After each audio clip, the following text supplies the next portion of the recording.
मंत्री विधायक मानू संबर्धित कला जिला सांबादिक संघ दलमत निर्विशेष आमे समस्ते जिलार विकास में कार्य करिबा। शिक्षा कृषि स्वास्थ्य और जलसेचन क्षेत्र में बलांगीर को 1 नंबर जिला भाव में परिणत करिबा। आज बलांगीर जिला सांबादिक भवन ठारे अनुष्ठित एक संबर्धना उत्सव एक कथा को दोहराई बलांगीर जिलार नवनिर्वाचित विधायक माने।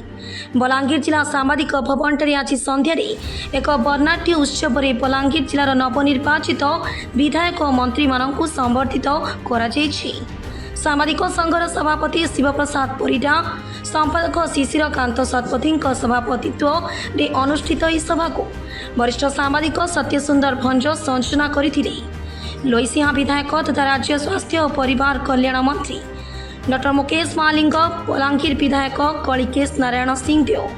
टिटलागढ़ विधायक नवीन चंद्र जैन और कंटाबांझी विधायक लक्ष्मण बाग को जिला सांबादिक संघ पक्षर मुमेंट उपढकन दे संबर्धित कराଯାଇଥିଲା। तेज पाटणागढ़ विधायक तथा राज्य उपमुख्यमंत्री कनकवर्धन सिंहदेव और बलांगीर सांसद संगीता सिंहदेव दलीय काम दिल्ली जाइथिबारु सेमाने संबर्धना सभारे अनुपस्थित थिले। एही समारोह में बलांगीर जिलार बहु गणमाध्यम प्रतिनिधि, बुद्धिजीवी और साधारण नागरिक जोग देथिले।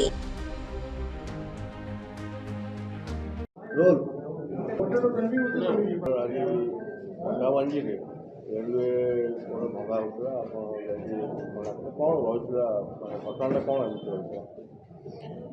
कंटाबांझी रेलवे जमीन उपर दीर्घ 20-25 वर्षरू भूमिहीन बासहीन परिवार माने जाइकरी बसवास करुछन। जेहेतु दीर्घ 3 वर्ष हेब रेलवे भी कंटाबांझी अंचल को डेवलप दरकार, विभिन्न सौंदर्यकरण दरकार एवं अनेक डेवलप कारण रेलवे रू नोटिस दिया जाउछि कि से मन को विस्थापन करबार पाई, किंतु से माने तांकर पाखरे रहबार पाई जमी नहीं न एनएससी तरफ रू पूर्व सरकार जो थिले हमें बारंबार दाबी करिथिलु तहसील ऑफिस जाई करी ये मन को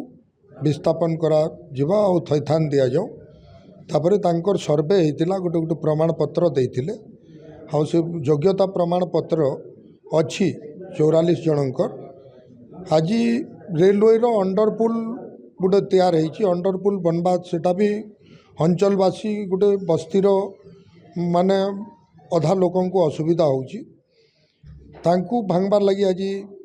गोटे नोटिस करा जाइतिला। नोटिस कला परे वर्षा समय आमे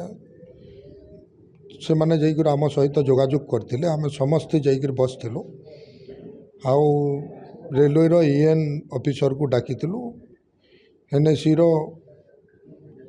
एओ बसी तहसीलदार महोदय बसते कथा हेलु से परिवार सहित कि से माने आमर विस्थापन करबा आगुरु हमको थैथान करा जाओ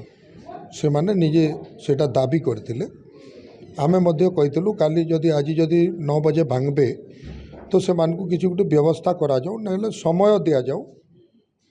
15 दिन पर्यंत आमे एई भली कथा हेतिलु। अब जेन ऑफिसर अच्छन से तांकर हायर अथॉरिटी को गोटे री आवेदन करबा पई दिया जाइतिला जेन चिठी पठे देबा कथा जे समय मागुचन आ किछि दिन समय दिया जाओ तो से भली समय दिया नहीं गला से मन को आज सका 9 बजारू जाइकरी भांगबार स्टार्ट करदेले। तो आम पचारि कि आपण को आम अनुरोध करूँ 15 दिन समय मागिलु अधिकार जदि देखा जावा तो कंटाबांझी विकास भी दरकार आउ भूमिहीन मान को थैथान भी दरकार। थैथान जदि विस्थापन करवार आगु थैथान देकी कले एटा गोटे भी भल हेबा कथा। तो आज से माने वर्षा समय के नाड़े जी से को समय दियो तांकर सामान पत्र किसी साइड करबे नहीं मानिकरी जबरदस्त उच्छेद करा जाउतिला। आम से कारण अटकई थिलु से माने भी आम कथा मानले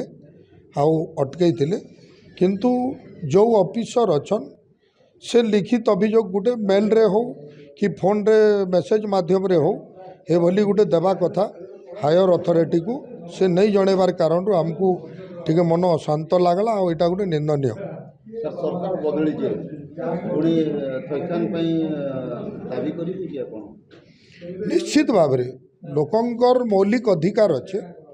सरकार आमर हो ना कहीं निश्चित भाव में आम सरकार लोक भोट देइचंती